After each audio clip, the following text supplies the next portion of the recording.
মই সদায় নিজৰ প্ৰথম পৰিচয় মই কটন কলেজৰ পৰা পাছ কৰিছো এই পৰিচয়টোকে মই নিজে মোৰ শৰীৰ আৰু আত্মাৰ লগত সংযোজিত কৰি ৰাখো আৰু তাৰ মই ব্যতিক্ৰম নহয় এনেকুৱা নহয় যে এই পৰিচয়টো মই লগত লৈ ৰাখিছিলো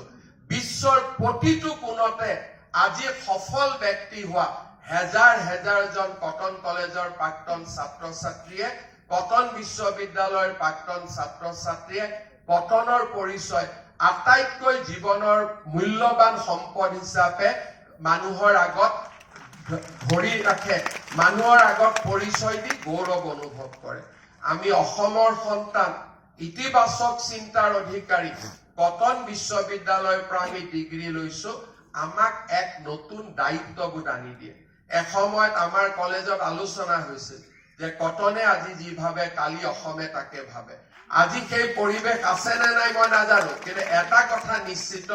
যে কটন কলেজৰ কটন বিশ্ববিদ্যালয়ৰ সেই ঐতিহাসিক ঐতিহ্যই আমাক আৰু বেছি দায়িত্বৰ অধিকাৰী কৰি তোলে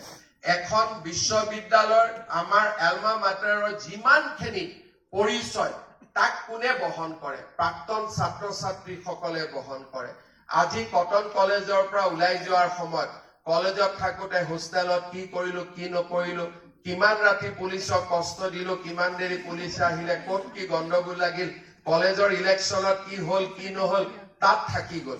আজি যেতিয়া আমি কলেজৰ পৰা ওলাই যাম এজন গৌৰৱী কটনিয়ান হিচাপে ওলাই যাম